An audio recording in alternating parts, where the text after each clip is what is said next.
मध्य प्रदेश के बालाघाट में प्राथमिक शिक्षा के हालात किसी से छिपे हुए नहीं है। यहाँ पर सैकड़ों बिल्डिंगें ऐसी है जो जर्जर अवस्था में है। कहीं पर प्लास्टर छत से टपक रहा है तो कहीं पर बच्चों की जान को भी खतरा बना हुआ है। ऐसे हालातों में कई स्कूलों को या तो खुले मैदानों में लगाया जा रहा है या किसी के घर में किराए से लगाया जा रहा है, सामुदायिक भवन में लगाया जा रहा है और कहीं कहीं तो गोंडवाना भवन में भी स्कूलों को संचालित किया जा रहा है।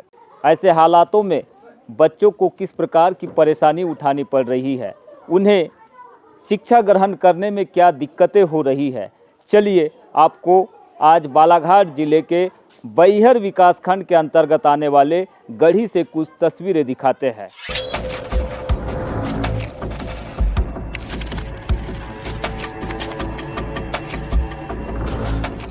बालाघाट के बैहर और बिरसा विकासखंड से स्कूलों की ऐसी तस्वीरें सामने आई है जो बताती है कि सरकारी दावे और जमीनी हालात में कितना फर्क है।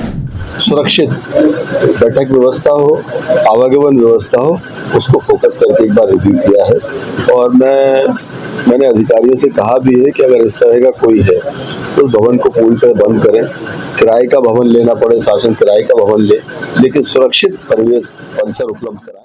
जिले में स्कूलों को बेहतर बनाने की बात बार बार दोहराई जाती है, लेकिन इन गांवों में बच्चे आज भी खुले आसमान में, सामुदायिक भवनों में और तो और गोंडवाना भवनों में पढ़ाई करने को मजबूर है।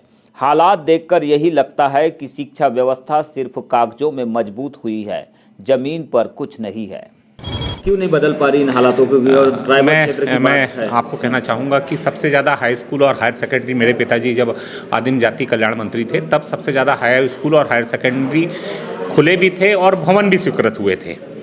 लेकिन बड़ा दुर्भाग्य है कि उसके बाद जो प्राथमिक शाला और माध्यमिक शाला हैं, जितने भवनों की स्थिति खराब है, बहुत सारे ऐसी जगह हैं जहां भवन विहीन शाला हैं, कुछ मरम्मत योग हैं जहां बैठने की स्थिति नहीं है, मरम्मत करके बैठा जा सकता है, ऐसी भी बहुत सारी शालाएं हैं। मैंने जहां मरम्मत योग है, मैंने पिछले बार कलेक्टर को और जिला पंचायत सीओ को भी कहा था, पंचायत की 15 वित्त की राशि रहती है, कम से कम एटलीस्ट उस राशि में आप अनुमति दें कि उनके मरम्मत हो जाएँ तो वो भवन सुधर जाएँ।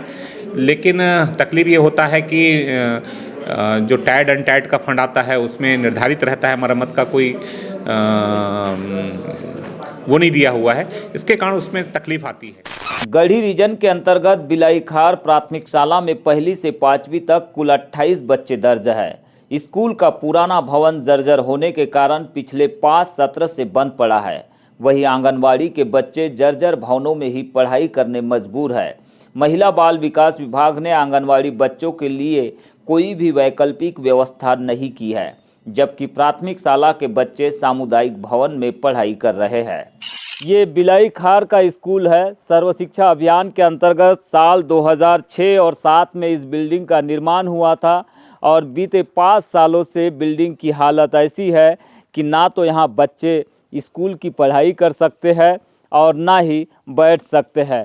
लिहाजा बच्चों को सामुदायिक भवन में या फिर बाहर मैदान में पढ़ाई करना पड़ रहा है। ये हालात बताने के लिए काफ़ी है कि मध्य प्रदेश की सरकार शिक्षा व्यवस्था में किसी तरह का बदलाव नहीं चाहती है, खासकर ऐसे क्षेत्र में जहां पर आदिवासी समाज के लोग बहुतायत में रहते हैं। दूसरी तस्वीर हम आपको दिखा रहे हैं यहीं के आंगनवाड़ी भवन की। आंगनवाड़ी भवन के हालात भी कुछ ऐसे है कि बारिश के दिनों में बच्चे इस आंगनवाड़ी भवन में बैठकर पढ़ाई नहीं कर सकते और ना ही प्राथमिक एजुकेशन के तौर पर ये बच्चे शिक्षा ग्रहण कर पा रहे हैं। जर्जरा हो गया है, बारिश में पूरे पानी टपकता है सर। यहाँ तो फिर कहाँ पढ़ाते हो बच्चों को? बारिश में सामुदायिक में पढ़ाते हैं सर। अच्छा जी। तो शिकायत नहीं करते आप लोग कि यहाँ पे आंगनवाड़ी भवन नहीं है? इसको किए हैं सर, जो आते हैं उसको सबको किए हैं पर कोई सुनाई नहीं दी। हकीकत के धरातल पर जब हम देखते हैं तो हालात कुछ ऐसे ही देखने मिलते हैं, जहाँ पर स्कूल बिल्डिंगें जर्जर अवस्था में दिखाई देती है, आंगनवाड़ी भवन जर्जर अवस्था में दिखाई देते हैं और बच्चे जो है वो एजुकेशन के प्रति, शिक्षा के प्रति रुचि नहीं ले पाते हैं। तो ये तस्वीर आप देख रहे हैं बिलाईखार प्राथमिक शाला स्कूल की। जर्जर भवन की वजह से बच्चों को इस शाला प्रांगण में, इस स्कूल प्रांगण में बिठाया नहीं जा रहा है। यहाँ पर पढ़ाई उन्हें नहीं करवाई जा रही है। इन बच्चों की क्लास सामने सामुदायिक भवन में लगाई जा रही है। लेकिन बड़ा सवाल यही है कि जब 5 सालों से यहाँ पर बिल्डिंग जर्जर अवस्था में है, स्लेब कभी भी गिर सकती है, धराशायी हो सकती है, तो फिर ऐसे बिल्डिंगों को डिसमेंटल क्यों नहीं किया जा रहा है? क्यों आखिरकार नई बिल्डिंगों की स्वीकृति नहीं मिल पा रही है? क्यों नए बिल्डिंगों के लिए सरकार बजट जारी नहीं कर पा रही है? ये बड़ा सवाल है, क्योंकि शिक्षा एक ऐसा बुनियादी सवाल है जिसके बिना आप देश के किसी बच्चे की प्रगति और उसके आगे बढ़ने की कल्पना नहीं कर सकते हैं। 3-4 बार गए हैं, सरपंच के साथ में भी गए। हमारे बाद में वो उनको सुनाई नहीं आया। अभी पिछले महीने भी गए थे वहाँ। क्या समस्या लेकर गए थे? स्कूल के बारे से गए थे। अच्छा, बता तो रहे हैं हम जरूर, बाकी हमारा कोई सुनाई नहीं दे रहा। अब कैसे पढ़ाएंगे सर? जैसी स्थिति है उसी के आधार से पढ़ाया जा रहा है, बिठाला जा रहा है। तो ये जो बिल्डिंग के हालात जर्जर है बताया जा रहा है 3-4 सालों से, तो इसके लिए कितने बार आप लोगों ने आवेदन किए हैं शासन प्रशासन तक, शिक्षा विभाग तक? जी 2-3 बार हो गए। जी तो कोई जवाब मिलता है? जवाब वही कह रहे हैं कि बजट नहीं है, ऐसा बताया गया था पिछले बार। अब आ गया है करके तो बताते हैं, पर अब बजट है नहीं है, ये तो हमको कुछ पता नहीं है। सामुदायिक भवन तो एक अस्थायी व्यवस्था है ना आप लोगों की? जी अब कोई व्यवस्था ही नहीं है तो सामुदायिक भवन ही में बिठा लो और वही पढ़ाया जाए, ऐसा। कुछ ऐसी ही तस्वीर समरिया के प्राथमिक शाला और माध्यमिक शाला की है। यहाँ पर एकीकृत शाला परिसर में अतिरिक्त कक्षाओं की स्थिति और भी दयनीय है। 60 से अधिक बच्चों की संख्या होने पर भी जर्जर भवनों में ही कक्षाएं संचालित हो रही है। यह स्कूल का भवन इतना कमजोर हो चुका है कि छत से प्लास्टर झड़ रहा है। शिक्षक डर के कारण बच्चों को भवन के अंदर नहीं बैठाते हैं। विभाग ने भवन गिराने के आदेश तो दे दिए हैं, लेकिन काम कब शुरू होगा इसकी जानकारी किसी के पास नहीं है। मजबूरी में यहाँ पर भी बच्चों को ऐसे ही जर्जर भवन में बैठकर पढ़ाई करनी पड़ रही है। दोनों जगहों पर शिक्षक और सरपंच कई बार अधिकारियों को लिखित और मौखिक रूप से जानकारी दे चुके हैं, लेकिन किसी ने हालात देखने की जरूरत नहीं समझी और न ही मरम्मत के लिए बजट जारी हुआ, न ही अंतरिम व्यवस्था की कोई योजना आई। संकल्प जी तो संकल्प लेकर पढ़ाई भी करते हो क्या? नहीं, नाम संकल्प है तो जी। किस तरह का संकल्प लिए हो आपने पढ़ाई को लेकर? क्या आगे बनना है, कैसी पढ़ाई करना है? कुछ भी अच्छा सा जॉब मिल जाए बस। तो केवल जॉब के लिए ही पढ़ाई कर रहे हो क्या? एजुकेशन से कुछ हासिल भी करना चाह रहे हो, कुछ सीखना चाह रहे हो? कुछ सीखना चाहते हो? जी। लेकिन आपके स्कूल बिल्डिंग जो है काफ़ी जर्जर है। ऐसे हालातों में आप अगर पढ़ाई करते हैं तो कोई डर लगता है आप लोगों को? जी। किस तरह का डर? कि ऊपर से कुछ गिर न जाए। कभी ऐसा हुआ है कक्षा चल रही है और कोई प्लास्टर झड़ गया, कुछ हुआ है कभी किसी के साथ? जी हुआ है। जी। तो किसी को चोट वोट लगी है कभी? नहीं। शिक्षा एक ऐसी प्रक्रिया है जिसके माध्यम से समाज में नूतनीकरण आता है, बदलाव आता है, जीवन में बदलाव आता है। और इसी शिक्षा को ग्रहण करने के बाद में लोग विभिन्न क्षेत्रों में अपने आप को स्थापित कर पाते हैं, आगे बढ़ा पाते हैं। ये बच्चे भी कुछ लक्ष्य लेकर, कुछ उद्देश्य लेकर पढ़ाई करने के लिए पहुंच रहे हैं, लेकिन सरकारी स्कूलों के हालात इतने ठीक नहीं है कि ये बच्चे अपना भविष्य यहाँ पर गढ़ सके, सुधार सके, क्योंकि टीचरों की ऑलरेडी कमी बनी हुई है। और स्कूल भवनों के हाल तो हम आपको लगातार दिखा रहे हैं। पहले दक्षिण बैहर में भी ऐसी कई तस्वीरें हमने दिखाई और अब हम गढ़ी रीजन में आकर भी ऐसी ही तस्वीरें देख रहे हैं, जहाँ पर भवनों के हालात इस कदर जर्जर है कि बच्चों को यहाँ पर बिठाकर पढ़ाया तक नहीं जा सकता है।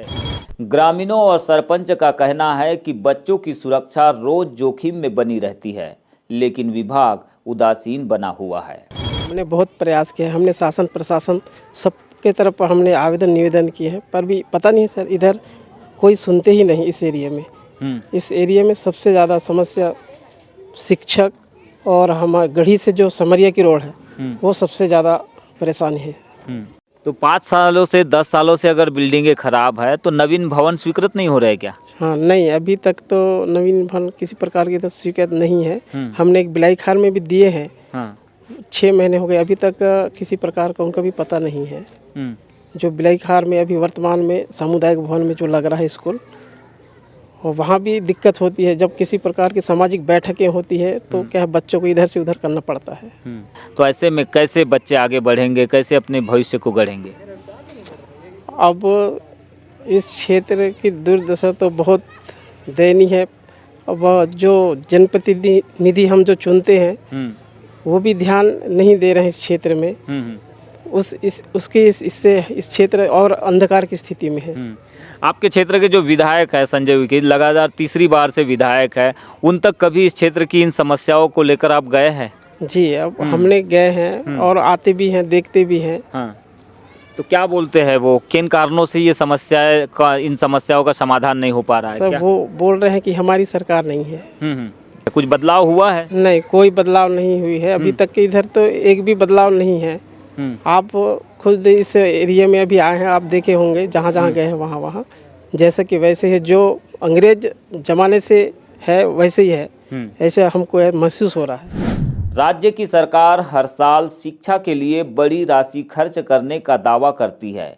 योजनाओं, बजट और प्रस्तावों की लंबी सूची भी जारी होती है, लेकिन आदिवासी बाहुल गढ़ी रीजन में बच्चों की पढ़ाई जर्जर भवनों और स्कूल विहीन गांवों पर टिके होने से यह साफ है कि इन योजनाओं का असर इलाकों तक नहीं हो पा रहा है। यहाँ न तो सुरक्षित भवन है, न पर्याप्त संसाधन है। रोड तो कई सालों से ख़राब है, बहुत ख़राब है। इसमें कोई किसी प्रकार से प्रशासन का आज तक किसी प्रकार से ध्यान नहीं है। पूर्व में हमारे ग्राम जैतपुरी के हाई स्कूल में कलेक्टर साहब द्वारा भी कार्यक्रम रखा गया था। उसमें हमको आश्वस्त कराया गया, परंतु आज तक कोई निदान नहीं हुआ। लगभग 4 पंचायत के 15 गांव के स्कूली बच्चे जो कि हायर सेकेंडरी गढ़ी में पढ़ने जाते हैं, उनको भी बहुत परेशानी होती है। और छोटे बच्चे भी प्राइवेट स्कूलों में जाते हैं, उनको ऑटो से जाना पड़ता है, जिससे हमेशा खतरे की आशंका बनी रहती है। क्या दिक्कतें होती है आप लोगों को स्कूल पहुंचने में? सर, यहाँ की जो स्थिति है, ये रोड है, जब हमें स्कूल का भी समय मिलाना पड़ता है सर, तो जब जैसे बरसात की बात कर लेते हैं तो यहाँ के जो पुल हैं लगभग ये घुटने भर पानी आ जाता है। तो हम लोगों को उस समय भी गाड़ी को पार करके आना पड़ता है, क्योंकि बहुत समस्या हो जाती है, हमें समय मिलाना पड़ता है। इसके बाद भी रोड की भी देखें, जर्जर है पूरी रोड।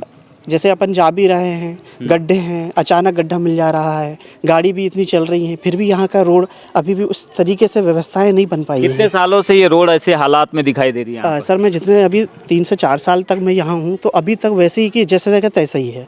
थोड़ी रिन्यूअल, बीटी रिन्यूअल वगैरह नहीं हुआ है? जी नहीं सर, जैसा है वैसा ही है। बस कभी कभी पुल में ऐसा होता है कि जब ज़्यादा ही दिक्कतें आ जाती है, पानी ज़्यादा बाढ़ आ जाता है, टूट जाता है, तो हल्के हल्के से मरम्मत कर दी जाती है ताकि जा सके। इसके बाद फिर कुछ नहीं किया जाता है। बैहर विधानसभा क्षेत्र के 50 से अधिक गांवों में स्कूलों के हालात पर हमने क्षेत्र के विधायक संजय उइके से चर्चा की। उन्होंने सरकार के खोखले दावों को लेकर कहा कि जब तक शिक्षा जैसे बुनियादी ढांचे पर ध्यान नहीं दिया जाएगा, तब तक शिक्षा का अधिकार सिर्फ नारा ही बना रहेगा। प्राथमिक शाला और माध्यमिक शाला जो है सर्व शिक्षा अभियान के अंतर्गत चला गया है, और उसके मंत्री हमारे प्रभारी मंत्री भी हैं।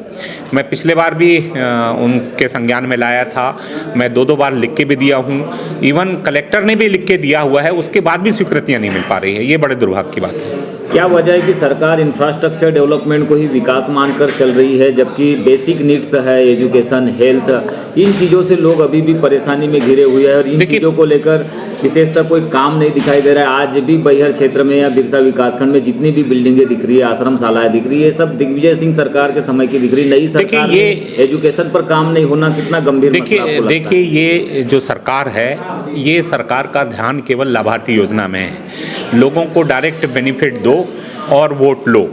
मूलभूत सुविधाएं जो हैं, सड़क है, बिजली है, पानी है, शिक्षा बच्चों को अच्छी मिलना चाहिए, इस पे सरकार का बिल्कुल भी ध्यान नहीं है। जबकि शिक्षा के अधिकार कानून में हर व्यक्ति को, हर बच्चे को शिक्षा कहा गया है, तो उसके लिए सुविधाएं भी होना चाहिए। मैं आपको बताना चाहूँगा, जैसे इन्होंने वो स्कूल खोला, संदीपनी स्कूल खोला है। संदीपनी स्कूल में खोलने से पहले उन्होंने कहा था कि हम 15 किलोमीटर के जो बच्चे हैं जहाँ से स्कूल बंद होंगे, उन बच्चों को लाने के लिए हम बस प्रारंभ करेंगे। मैंने मध्य प्रदेश की विधानसभा में विधानसभा प्रश्न भी लगाया। आज स्कूल खुले कई वर्ष हो गए, लेकिन बस की सुविधाएं नहीं दे पा रही है सरकार। बस जैसी छोटी सी सुविधाएं नहीं दे पा रही सरकार, ये इनकी करने की नीयत है ही नहीं। तो ये जो बैहर और बिरसा क्षेत्र में एजुकेशन के जो हालात है, हेल्थ के जो हालात है, आगे चलकर क्या स्टैंड होगा, देखिए, आगे तक क्या तैयारी होगी, क्योंकि बड़ा गंभीर मसला है, इसके ऊपर किसी का ध्यान नहीं जा पा रहा है। अभी हम ज़रा बच्चों के एग्ज़ाम वगैरह हो जाएं। अभी चूँकि फरवरी और मार्च में एग्ज़ाम है, फरवरी मार्च में एग्ज़ाम हो गया। एक बड़े आंदोलन की हम तैयारी कर रहे हैं। कुछ हमारी मांगे हैं, जैसे हमारे यहाँ कुछ खनन परियोजनाएं भी आ रही हैं, खनन से संबंधित हैं, शिक्षा से संबंधित है, स्वास्थ्य से संबंधित है। ये सारी अभी हम एक पूरा DPR बना रहे हैं, एक पूरी योजना बना रहे हैं। ये हम सरकार को देंगे कि हमारे विधानसभा क्षेत्र में इतनी सड़कें, स्कूल भवन, आंगनबाड़ी भवन, स्वास्थ्य को लेकर और हर एक क्षेत्र में मैं दे रहा हूँ कि इन सारी चीज़ों की मूलभूत सुविधाओं की आवश्यकता है।